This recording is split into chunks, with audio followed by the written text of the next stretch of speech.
Hey, this is Jim at FreeChartVideos.com using time-honored techniques to understand modern markets. We're going to look at the S&P 500 at the close on January 31st, 2011. And to remind you that this video is for educational purposes only and is not intended to be used as any form of investment advice. I draw lines on charts, but you have to draw your own conclusions from your own due diligence and make investment decisions that are suitable for your financial situation. I'm not a licensed professional. I'm just a guy that draws lines on charts. So let's look at the S&P. Okay, I don't want to bore you with being redundant, and I've got to move a couple of these lines around. I think I mentioned this to you last time that oh, no, we're not going to worry about that one. We're not going to get there. I mean, we'll get there, but it might be, we won't touch that line again. Let's put it that way. So don't worry about that one. This one is important.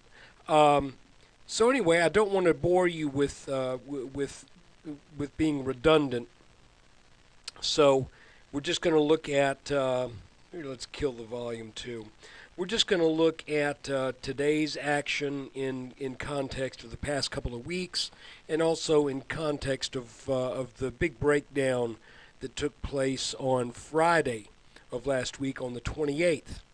The first thing I want to mention is this line right here was a line of resistance that this strong move on the 25th and 26th got us over that line, and the markets were acting as if the S&P was acting as if it wanted to get on up to 1311, 1312, something like that. But it just didn't quite have the gumption to do it, and I suspect there simply wasn't enough buying energy to push it up that high. And when the Egypt news hit, and once it got below this line, you can see that it bounced a little bit on this red line, and then it came down and made a little pattern on Friday. And those of you who listened to the Friday video and watched it will remember that I said, I'm looking at this little pattern here that looks kind of like it looks like. Some people might say, oh no, that's a bear flag, and it's setting up for prices to go back down, maybe into the high 1250s. The problem is that bear flags usually have an upwards slant to them.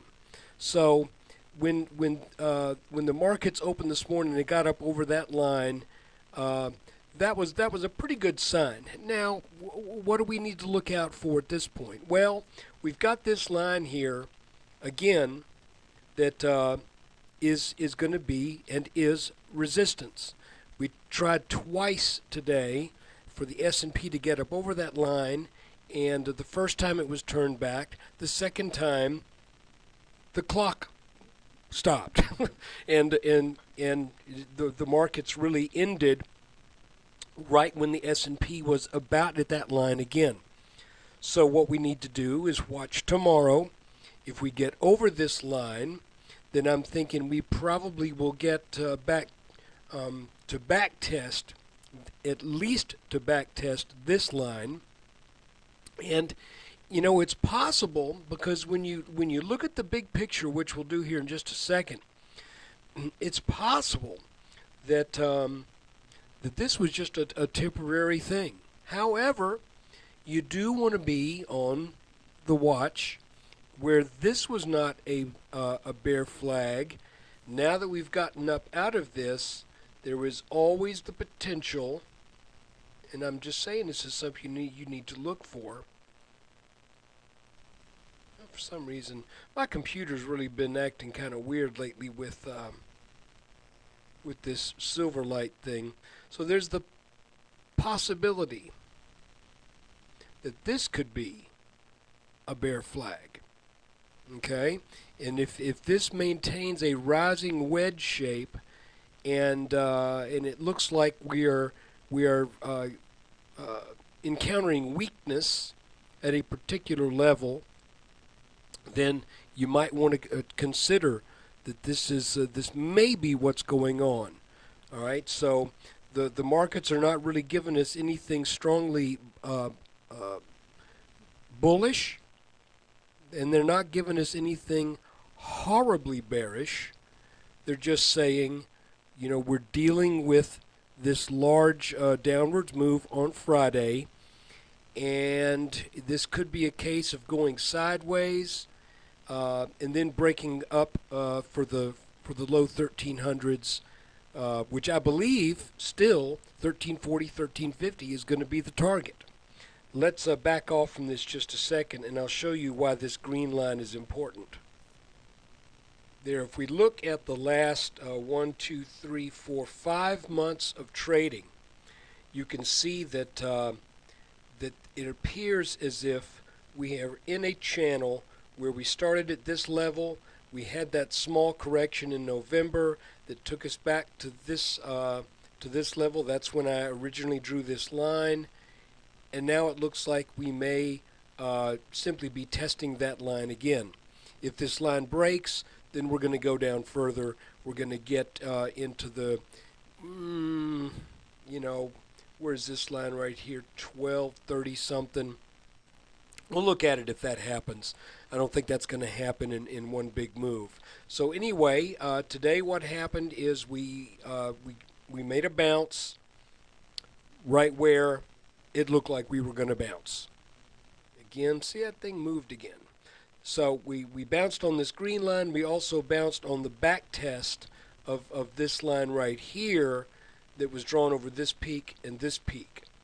So anyway, you know, I'm just kind of hanging with it. Tomorrow, we should learn something. Let's see if we get over this line tomorrow. If so, this market may just want to push higher, guys. And I know there are a lot of bears thinking, oh boy, you know, we had this big old huge down day, and we're finally going to get what we've been due for so many months. But you know, again, when you back out and you look at it on the big picture, you kind of go, let me move this. You kind of go, you know, that's really not that terrible. You know, when you look at it. When you look at it on a 5-minute chart, it looks like something fell off a cliff. But when you look at it here on a 2-hour chart, you're just kind of going, what's the big deal? So let's see what happens. And when you get a chance, I would appreciate it if you would come and give us a visit at freechartvideos.com. Thanks.